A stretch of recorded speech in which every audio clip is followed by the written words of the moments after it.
Hi everyone. This week we are looking at the overall frame of Matthew's narrative. We're taking a look at how Matthew puts the story together, and that's in both Carter's chapters that you're reading and in the chapter or the essay by Dale Allison called Structure, Biographical Impulse, and the Imitatio Christi. And both chapters talk about common ways that people put the story of Matthew together. Every gospel narrative has an arrangement, similar to a movie or a play or a good story, a good book. There's a beginning and an end and a middle and a flow of the narrative, a plot, and Matthew is no different. And so it's important that we understand the bigger picture structure before we get lost in the details. And it's important for several reasons. First reason is to get a sense of how is Matthew's gospel situating the story of Jesus as he's telling it for this early Christian community. How he does that will set a foundation for how we read and interpret the individual pericope within Matthew's gospel. Secondly, it's important also to be able to not only understand how Matthew situates the story, but then how Matthew breaks it into its own units and pieces, because then that will help when we are interpreting a passage to understand, okay, where is this passage falling in the story of Matthew? What's happened before? What's coming? What's going to happen? What's the emphasis in this particular section that we're reading a passage in? These are important exegetical questions, important, vital, I would say, exegetical questions. Sorry, I'm not trying to make anyone sick. There we go. And so Carter's chapters, Dale Allison's article, will all be helpful in sorting that out. There are general tendencies in Matthew's gospel. As you can tell from scholarship, there doesn't seem to be agreement on one simple structure of the story, but there are agreements on the bigger pieces and what seems to be going on. Now, this is my take on Matthew's gospel that I think, of course, makes great sense, and it falls in line with some of the bigger patterns that other scholars note as well. But I want to highlight a few elements to help us kind of situate the big story here, okay? The first part of Matthew's gospel to note in terms of how he's putting the story together is that Matthew begins by connecting Jesus with Abraham, with David, with the history of Israel, and with the exile in particular. That's all in the genealogy. And so there's something really vital about Matthew's gospel in the way that it paints Jesus as the fulfillment of Israel's expectations. The fulfillment of the story God began, the mission God began with Abraham, of the promise to bless all nations through his people. And Jesus is the fulfillment, the climax of that covenant. And so that's really important. That gets back to saving his people from their sins. Matthew's talking about the Israelites, and it's through the salvation of the Israelite sins that then the message and forgiveness and salvation go out to the Gentiles and all nations. So there's a storyline that Matthew's fulfilling. It's not that all people will not receive forgiveness of sins. It's through the fulfillment of the promise to Israel first, that it goes out to all people. And Matthew's certainly situating Jesus within that trajectory, within that storyline. Now, in the story itself, in the gospel itself, Matthew begins and ends with an emphasis on with us, this presence theme. Jesus is God with us at the beginning of Matthew. And at the end of Matthew, Jesus says, I am with y'all, the disciples. Just as God was in Christ reconciling the world, so now Christ is with the community of disciples continuing to reconcile the world. So there's this pattern in Matthew's gospel of what God does through Christ, now Christ does through the church. Another way to understand this, though, is that this Christ with us, I am with you always to the end of the age, that's more than just a comforting promise. In fact, I'm leaning towards seeing that as a charge to the disciples. Just as God was in Christ working in the world, so now that presence of God through Christ is with us. In other words, it's not just a comfort. I'm with you, it'll be okay, but it's a responsibility. I am with you now, the disciples. If the world is going to see Christ in the world and the presence of God through Christ in the world, it's only in the community of disciples, because that's where Christ is to be found. I'm with you now. And so that's an important connection, though, that Matthew begins with God with us in Christ and ends with Christ with us. In other words, God through Christ in us, into the world, to reconcile the world. So Matthew begins and ends with that theme.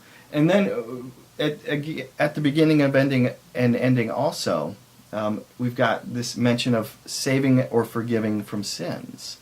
At the beginning of Matthew's Gospel, you will call him Jesus, for he will save his people from their sins. Talking about Israel. Get to the end of the story, the death of Jesus, and it's the communion, the Eucharist celebration, where Jesus breaks bread and the wine, and he says, this is for the forgiveness of sins. And at this point, it's universal. There's something, a shift has happened in Matthew's Gospel, where the forgiveness of sins to Israel now becomes a universal call to all people at the end. But either way, central to Matthew's Gospel is this idea of saving, forgiving from sin. Now, within that frame, Matthew 4:17, Matthew 4:23, Matthew 9:35, and 10:1 through 8. All of these passages at the beginning of the Gospel here set the tone for Jesus as the bringer of the kingdom of heaven. That's really valuable for Matthew's Gospel. Jesus is the bringer of the kingdom. He's the king of this kingdom, in contrast to the Roman kingdom. But even more important, 4:23 and 9:35 are two phrases in Matthew's Gospel that are repeated in Greek verbatim. They are exactly the same, 4:23 and 9:35, where it says, Jesus went about teaching, healing, and proclaiming the message of the kingdom. So that brings an emphasis to what Jesus is about. He's about, and I don't have the right order, but it's teaching, healing, and proclaiming the message of the kingdom.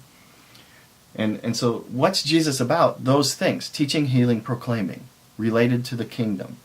And so everything that happens between 4:23 and 9:35 is Jesus living that out, enacting that message of the kingdom. And so 4:23 and 9:35 are stories of Jesus teaching, proclaiming, and healing, giving the example of what Jesus said and did. So you've got the Sermon on the Mount, you've got a number of miracle stories in chapters 8 and 9, all of which set the tone. And then in chapter 10, Jesus invites disciples to go and do exactly what he did. He says, go, proclaim the message, heal the sick. In other words, go do what I just modeled. Go do what I just did. Now it's on you. Now that's a short snapshot of what the bigger gospel is all about. Jesus coming, preaching the message of the kingdom, healing, and then sending disciples out.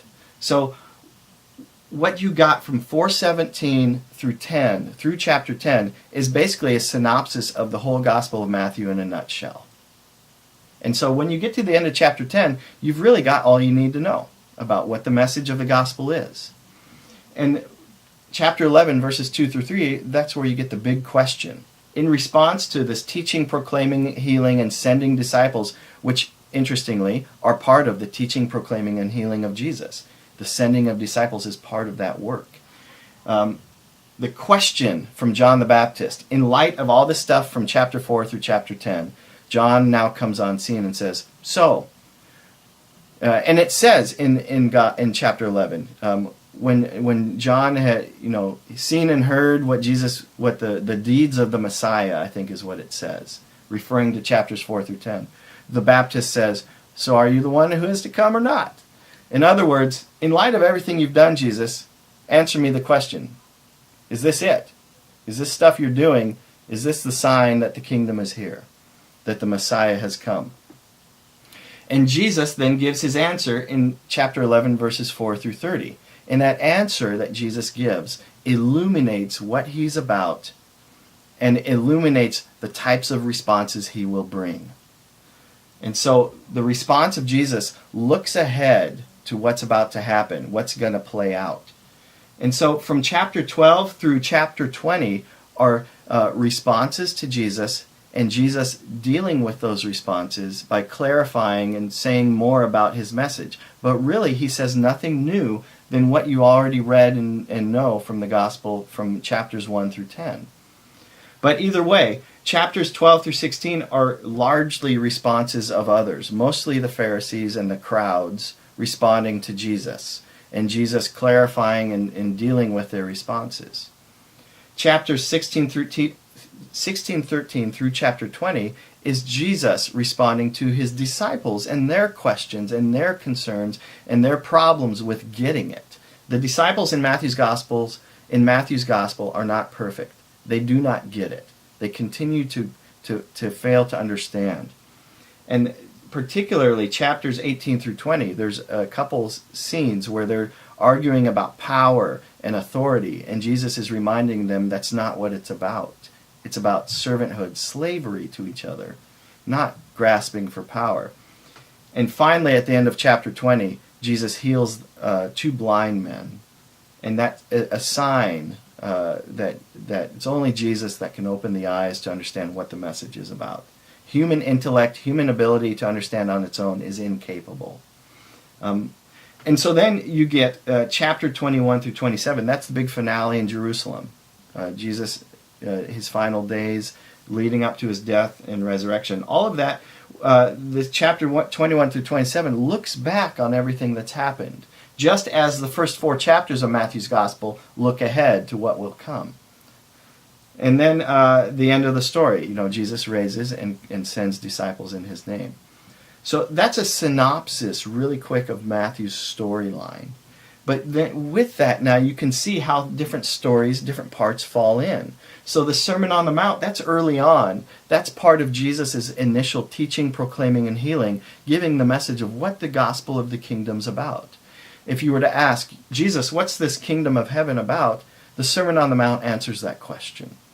What's this kingdom of heaven look like in the world? Chapters 8 and 9 of Matthew's Gospel answer that question.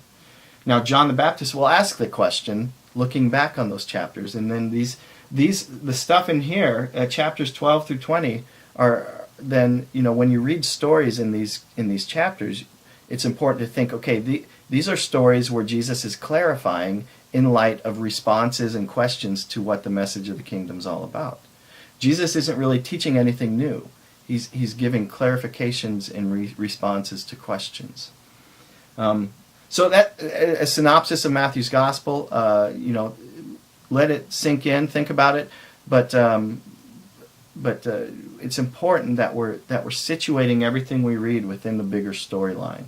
And so hopefully this helps with that, as well as the chapters you've been reading too. So hopefully this is good, helpful. Have a good week. And we'll talk soon.